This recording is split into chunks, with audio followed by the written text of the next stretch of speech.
नमस्कार, लखनऊ से senior neurophysician doctor Atul Agrawal बोल रहा हूँ।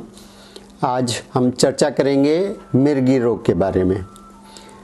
मिर्गी रोग मस्तिष्क का ऐसा रोग है जिससे बहुत सारे लोग प्रभावित हो जाते हैं। अगर आंकड़ों की बात करें तो दुनिया भर में करीब 5 करोड़ लोग किसी भी समय इससे प्रभावित होते हैं और इसमें से एक बहुत बड़ी संख्या करीब 1 करोड़ लोग या उससे अधिक हिंदुस्तान में हैं। इस बीमारी में मस्तिष्क में कुछ कारणों से विद्युत तरंगें अधिक बनने लगती हैं और उससे जो शरीर में परिवर्तन होते हैं उसको दौरा कहते हैं और बार बार दौरा होने की प्रवृत्ति को मिर्गी रोग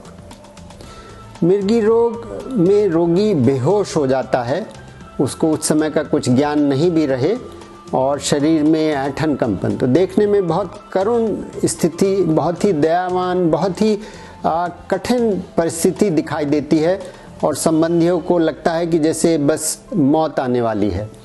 इसी कारण इस रोग से बहुत सारी भ्रांतियाँ, बहुत सारे मिथ्स, बहुत सारे अंधविश्वास जुड़ गए हैं और इसीलिए बार बार इस बात को चर्चा करने की ज़रूरत है कि ये सब अंधविश्वास सही नहीं है।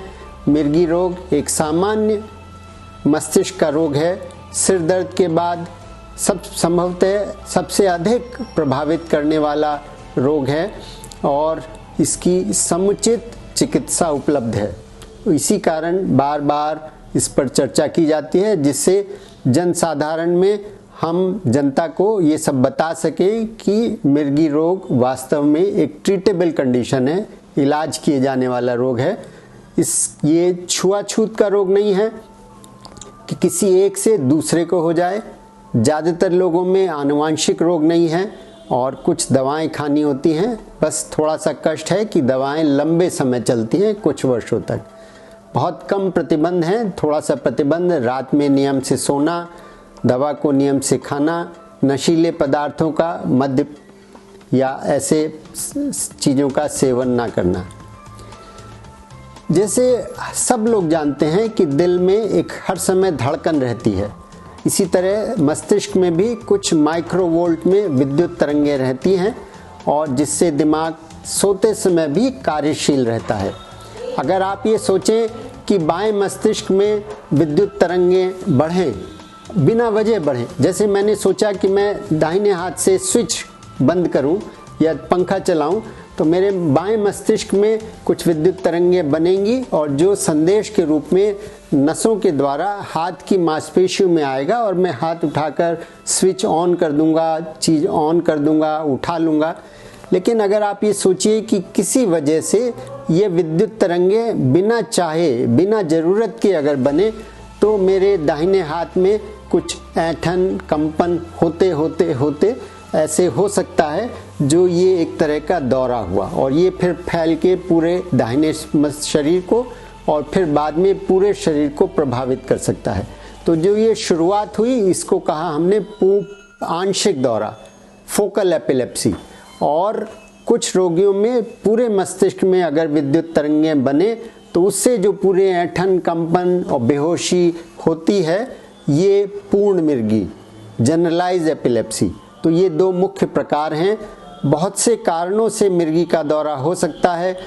छोटे बच्चों में तेज बुखार आने से या प्रसव के समय अगर बच्चे के सिर में चोट लगी, सोडियम कैल्शियम कम हो गया, शर्करा कम हो गई, तो इन सब से भी दौरा हो सकता है। सिर की चोट में मस्तिष्क में कुछ संक्रमण होने से, एक पेट का कीड़ा है उसका लार्वा सिस्टिसर्कोसिस अगर ब्रेन में चला जाए, जो खान पान की अशुद्धता से, सावधानी से न लेने से हो सकता है। मद्य पदार्थों के सेवन से अगर मस्तिष्क में टीबी की गांठ बन जाए या एक ट्यूमर वाली गांठ बन जाए या कभी कभी फालिज के बाद भी मिर्गी का दौरा पड़ सकता है। सिर की चोट के बाद भी कुछ रोगियों में मिर्गी का दौरा पड़ने की संभावना रहती है। तो बहुत से कारणों से मिर्गी का दौरा हो सकता है, लेकिन समझना यही है कि इसका सबका इलाज है। ज़्यादातर रोगियों को कुछ वर्ष दवा नियम से खानी होती है।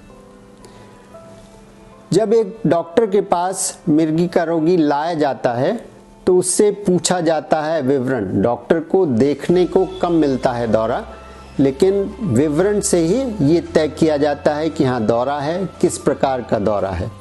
फिर कुछ जांचें कराई जाती हैं, जैसे दिल का कार्डियोग्राम करते हैं, इसी तरह से मस्तिष्क पे कुछ इलेक्ट्रोड लगाकर विद्युत तरंगों को कागज पर या कंप्यूटर में देखा जाता है कि विद्युत तरंगों की क्या स्थिति रहती है।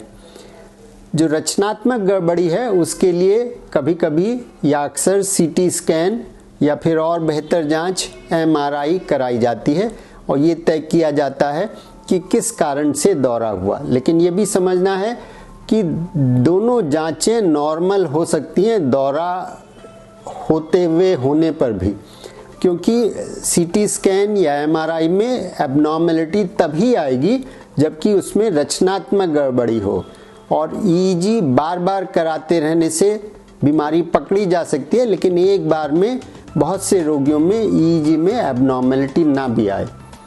जब ये तय हो गया कि हाँ मिर्गी का दौरा है और बार बार होने की संभावना है, तब फिर कुछ दवाएं लिखी जाती हैं। दवाएं बहुत सारी हैं। मरीज की आयु क्या है, क्या स्त्री है, पुरुष है, बालक है, बालिका है, और क्या साथ में बीमारियां हैं, किस तरह का रोग है, क्योंकि रोग भी बहुत प्रकार के हैं, उस पर कुछ दवा दी जाती हैं। आमतौर पे एक दवा से शुरू करते हैं, कम मात्रा से शुरू करके धीरे धीरे उसकी मात्रा को बढ़ाते जाते हैं और जितने पे दौरा कंट्रोल हो जाए, मस्तिष्क मरीज को कोई भी परेशानी ना हो, ये ध्यान रखा जाता है। शुरू में दवा जब शुरू करते हैं तो थोड़ी बहुत सुस्ती, थोड़ी बहुत नींद हो सकती है जो धीरे धीरे ख़त्म हो जाती है। अगर बच्चा विद्यार्थी है, बालक है, स्कूल जाता है तो उसको स्कूल जाना चाहिए। सब कुछ नॉर्मल की तरह से काम किया जा सकता है, कुछ नियमित दवा लगातार लेते रहने से। ज़्यादातर रोगियों में अगर 2-3 वर्ष कोई दौरा नहीं पड़ता है तो फिर दवाओं को कम करते हुए धीरे धीरे बंद कर दिया जाता है। और फिर लेकिन ये भी सच है कि कुछ रोगियों में फिर से दौरा पड़ने की स्थिति दिखाई देती है, उनमें ज़्यादा लंबे समय तक दवा दी जा सकती है। सच ये भी है कि कुछ प्रतिशत रोगियों को कभी कभी जीवन पर्यंत दवा खानी पड़ती है। ये ऐसे रोगी हैं जिसमें सिर में कोई ऐसा वजह है, जैसे कोई सिर में चोट लगी है, उसका स्कार है, उसका निशान है, या कोई गांठ हो गई है, या कुछ ऐसा कारण है जिससे दवा जीवन पर्यंत चलने की ज़रूरत होती है। यदि किसी को मिर्गी का दौरा पड़ जाए तो ये पूछा जाता है क्या करें और क्या ना करें, इसको समझना जरूरी है। आमतौर पे दौरा क्षणिक होता है, 1-2 मिनट, और स्वतः शांत हो जाता है।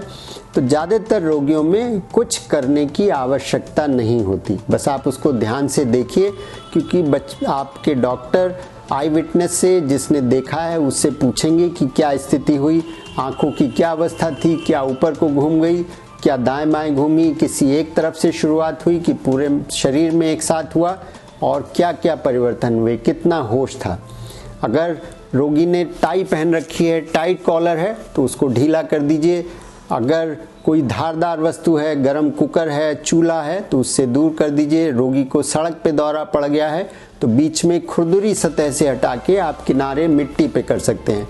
अगर दौरे की शुरुआत है, रोगी होश में है, जबड़ा टाइट नहीं हुआ है, तो आप अपने रुमाल को रोल करके साइड में लगा सकते हैं, जिससे कि दांत ना भिंच जाएं और जीभ ना कट जाए। लेकिन अगर जबड़े टाइट हो गए हैं तो उसको बलपूर्वक खोलने की आवश्यकता नहीं होती, क्योंकि इसमें आप उसके मसूड़ों को, दांतों को क्षति पहुंचा सकते हैं।